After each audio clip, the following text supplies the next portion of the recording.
So I just watched Spider-Man Brand New Day, and yeah, it was pretty great. Spider-Man Brand New Day was directed by Destin Daniel Cretton and follows Peter Parker 4 years after the events of No Way Home, where he deals with the repercussions of everyone forgetting who he is as he's faced with his powers mutating. So no hate towards John Watts. I liked his trilogy fine. I think Homecoming is a pretty good movie. Along with No Way Home, Far From Home is kind of forgettable, but either way, I'm not like a huge hater of John Watts. But what I will say is that Destin Daniel Cretton low-key kind of mogs John Watts, purely in terms of visuals. Like, I think one thing that everyone can agree about in the Homecoming trilogy is that it's not shot in the most interesting way, and I think that works for a film like Homecoming, but for the latter two films in the trilogy, I felt like it definitely needed a little bit more sauce. But Destin Daniel Cretton has the sauce, man. And I'm not going to make this review like, oh man, this movie's great, and then the Homecoming trilogy sucks. But I just wanted to say, like, the visual upgrade from, No Way Home to Brand New Day is really amazing. This film looks absolutely fantastic. It's easily the best shot film in the MCU Spider-Man films. It really just has a vibe that I really love. It looks great. The colors are really great. And yeah, I mean, this just doesn't feel like, they were just like, okay, point the camera here. There's just like a real tangibility to the way that the film is shot, and the way that a lot of stuff was done practically. Like, Tom Holland's suit is not CGI, for one. Like, his suit looks so good. And it's due in part because, like, it's an actual legit suit. There are many moments in previous Spider-Man appearances in the MCU where his suit was just completely CGI.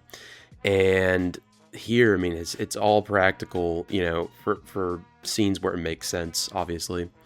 And there are moments where, like, in his costume, you can, like, see his eyes, which, like, added a lot, I felt. But yeah, like, there's a real tangibility to this film that the previous trilogy really didn't have, and it just feels like Spider-Man. I saw a tweet last night after I saw the film that kind of put Brand New Day in this, like, unofficial trilogy along with the Batman and Superman that are essentially like course corrections for these characters. And again, I'm not going to hate on the Homecoming trilogy. I liked it, but there was a lot of things that felt un-Spider-Man to me. Like, I felt like a lot of Peter's actions didn't have consequences, or we didn't see, like, how nothing really affected Peter in a super negative way. Whereas in this film, we see him deal with a lot of stuff. This is, I mean, I hate to say it, but, like, seeing Peter, like, broke and depressed, it was really great to see. I thought to myself, if the movie isn't that great, at the very least, we're going to have some great actions, because it is the same director as Shang-Chi, same choreographer as, how do you pronounce that? Fight choreographer as Shang-Chi. So we were at least guaranteed really great action, which we got. There's the amazing action scene that we see in the trailer with the hand, along with other stuff. And I have to say, Tom Holland easily gives his best performance in this film. He is absolutely incredible as this character. I think there's no doubts about that.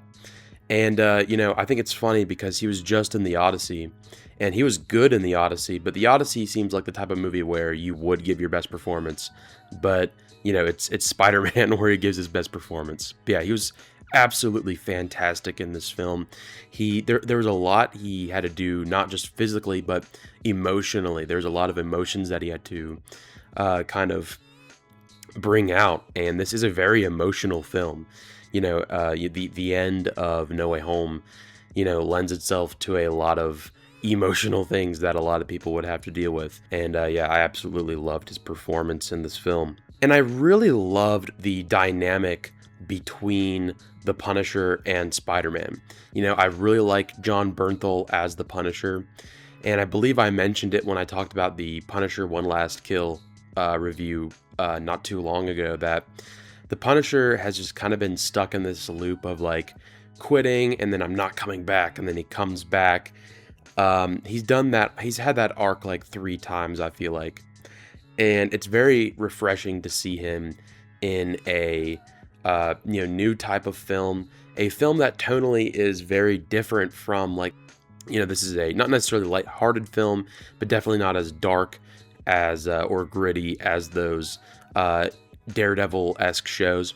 So it's very interesting to see Punisher play off of a character like Spider-Man, and they have a really great chemistry with each other. Spider-Man really brings out this side of the Punisher that we've never seen before. And I think that easily their dynamic is one of the best moments of this film, one of the best parts of this film.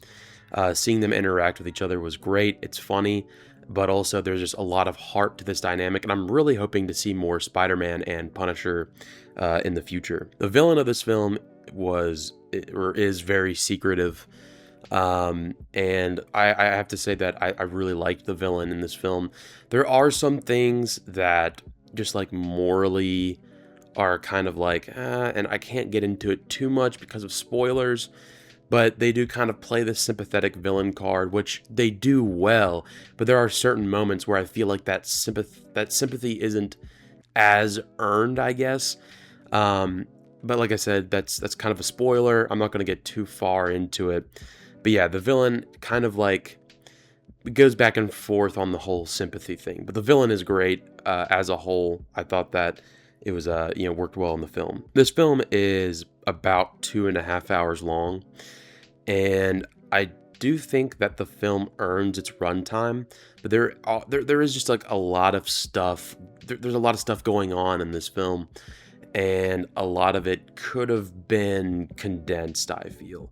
And it's kind of a strange thing because everything that they put in this film I like, and they execute it well, but there's just so much happening that I feel like if they would have cut something out or maybe not focused on it as much, the film could have been cut down a good like 15 or 20 minutes, and the film could have benefited from that. But then again, like I said, the things that they do put in this film work well. It's just that there's a lot going on in this film.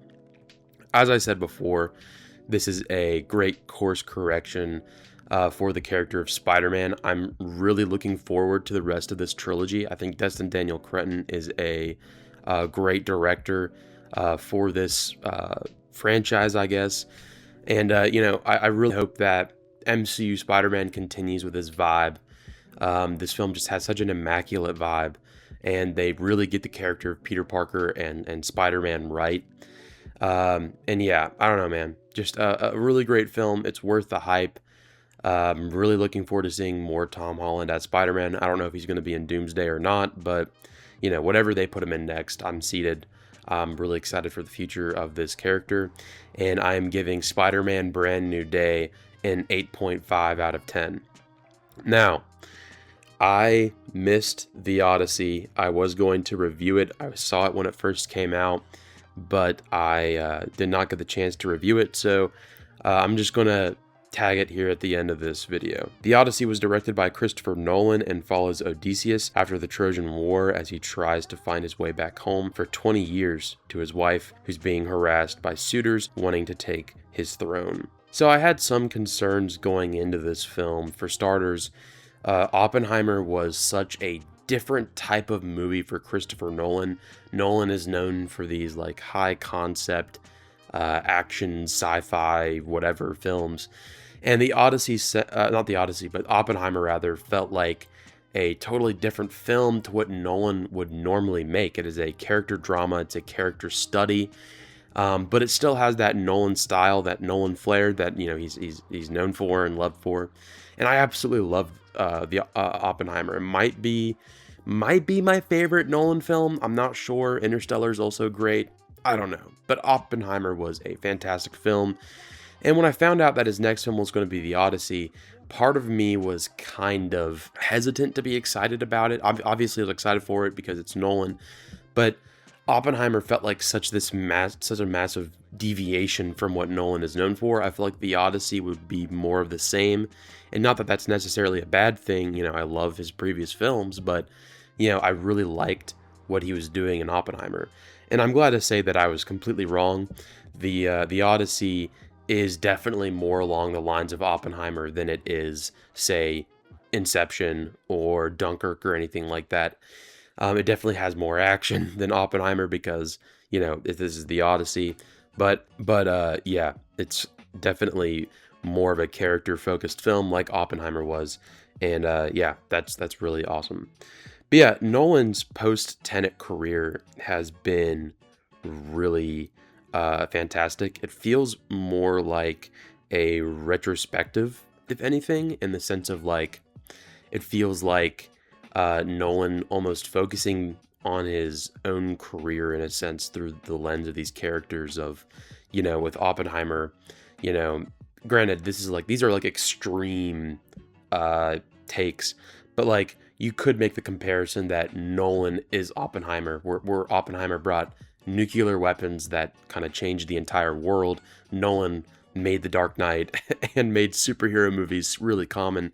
That's, a very out there interpretation, but I think it still kind of fits. And The Odyssey can also be viewed as, Christopher Nolan viewing himself in Odysseus as someone who hasn't been home for a while. Nolan is always out working and making films, hasn't been able to see his family. I really do feel like there's a correlation between Nolan's two most recent films and kind of that mirroring his own career, I guess. But the film looks absolutely fantastic. I saw it in a standard theater. I don't have a 70mm IMAX theater around me, and I thought the film still looked fantastic in a standard theater. It doesn't matter what medium you see it in, whether it be 70mm IMAX or standard or Dolby. Go see this movie, man. It's fantastic. It's going to look great no matter what. If you can see it in 70mm IMAX, I'd recommend that. But, if you don't have access to that type of theater like me, go see it. Still great. You're still going to like it, I believe. So, and the score is absolutely brilliant. Ludwig Göransson is continuing to be one of the best composers working today. What's great about this is that this film could have very easily gone for an orchestra type feel.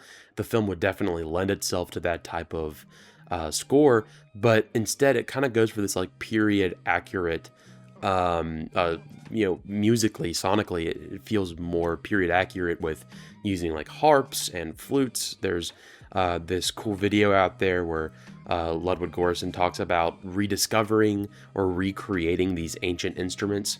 And yeah, the score is just fantastic. Ludwig has not missed yet. What I really love about him is that he really inhabits whatever film he's in, whether that be, The Mandalorian or Sinners or, The Odyssey. Whatever film he is doing, the score will match that tone. And yeah, I mean, Ludwig is probably one of my favorite, if not my favorite, composer working today. He's absolutely fantastic. And him and Nolan together is just a really great team. This film, like Oppenheimer, has an absolutely stacked cast. You got Matt Damon, you got Tom Holland, you got Zendaya.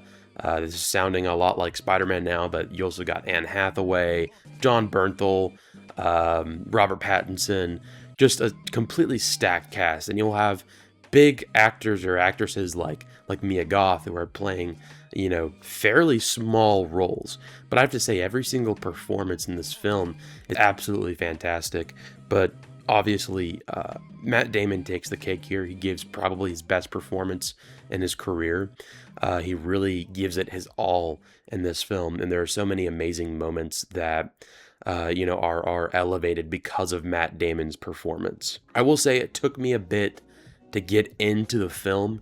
It is paced very fast. There's a lot of information thrown at you at once. But after, 20 minutes or so into the film, you kind of get used to it. You kind of get eased into this pace. And after that, it's kind of smooth sailing, ironically enough. It is the film is edited in a very weird way. I will say that's probably one criticism of the film is that I'm not a huge fan of the way it was edited. There's a lot of continuity. I don't want to say continuity errors, but it'll cut to someone holding something, and then it'll cut back to someone else who's talking, and then it'll cut back to the original person, and they're just not holding that thing anymore. It just feels very jarring. But outside of that, I mean, like I said, the film is fantastic. Easily the best scene, the scene that everyone's been talking about, is the Cyclops scene. I mean, that scream that the Cyclops does is just so, oh my gosh, I can't describe it, man. It's so horrifying yet so sad at the same time. It's a sound that I feel like I've never heard before. It's almost like this uncanny valley of, like, it sounds like a monster but a person at the same time. It is just such a guttural thing, and I just, like, it makes you feel so uneasy. But yeah, this film is definitely, you know, true to the Odyssey. I'm not going to sit here and be like, yeah, I've read the Odyssey. I know the bullet points of the Odyssey. I've listened to parts of the audiobook, but I've never actually, like, read the Odyssey in its full. But knowing the bullet points, you know, this film does not follow the Odyssey exactly, but it is true to the Odyssey in the sense of, you know, it's a very Nolan way of doing the Odyssey. You don't really get a huge presence of the gods or anything like that. They're there, but they're more so an implication than they are like a legit, I don't know, you know, manifestation or something of the gods. But yeah, Nolan has hit a new stride. This film is continuing the, I don't know, the streak, I guess, of Oppenheimer. Really excited to see what he does next. I'm hoping that it's of a similar vein of this and Oppenheimer, and I'm giving The Odyssey a 9 out of 10. Thank you for watching the video. Please be sure to like, comment, and subscribe if you haven't already, and I will see you later. And there's not another human in view. And Yo, this kid right here.